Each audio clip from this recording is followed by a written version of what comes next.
अस्सलाम वालेकुम दोस्तों, कैसे हो? मुझे उम्मीद है कि आप सब सही होंगे। न्यू अपडेट के साथ मैं आपके सामने फिर हाजिर हो चुके हैं। जो लोग कुवैत में अभी एंट्री किए हैं नए वीज़ा पे, उनके हवाले से बड़ी खबर है और उनको अब परेशानी आ सकती है। एक नया बयान जो है कुवैत एम्बेसी की तरफ से आ रहा है, जो विदेश मंत्री हैं उनकी तरफ से आ रहा है। तो बड़ी खबर है, ज़रूर जानते रहें।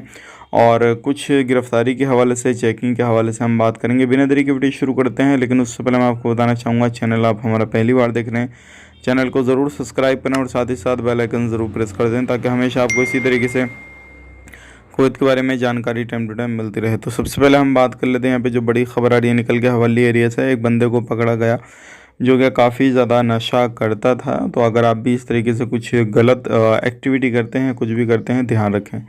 दूसरी खबर की तरफ बढ़ते हैं। दूसरी खबर आ रही है निकल के डोमेस्टिक लेबर ऑफिस को लेकर।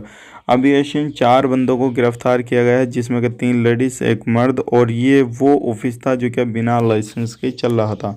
तो अगर आप भी कहीं पे रहते हैं, कुछ भी करते हैं, तो इन चीज़ों का ध्यान दें, क्योंकि अगर इलीगल तरीके से एक्टिविटी कर रहे हैं, कुछ भी कर रहे हैं, तो कभी भी आपको कैसे भी पकड़ा जा सकता है। अब तीसरी खबर की तरफ बढ़ते हैं। तीसरी खबर जो आ रही है निकल के, ये काफ़ी बड़ी खबर है, चिंता वाली खबर है। अगर रियली में ऐसा हुआ तो आप लोगों को बहुत ज़्यादा परेशानी आ गई। उन लोगों के लिए जो अभी नए वीज़ा पे कुवैत के अंदर एंट्री करे हैं, ख़ास करके इंडिया से, जो कुवैत के अंदर कुवैत एम्बेसी इंडिया के अंदर जो है उससे कुछ क्लियर करने को कहा है। और कहा है, जो जैसे कि आपको मालूम है, पीसीसी होता है हर बंदे का जब वो कुवैत में जाता है। यानी कि जो पीसीसी है उसकी मोहरें वगैरह जो भी हैं वो चुर गई हैं या किसी भी तरीके से कुछ हो गया है, तो उससे क्लियर ही करने के लिए बोला है कि इस पे बयान दें कि भाई वो मोहरें आपके पास में ही हैं, क्या है क्या नहीं।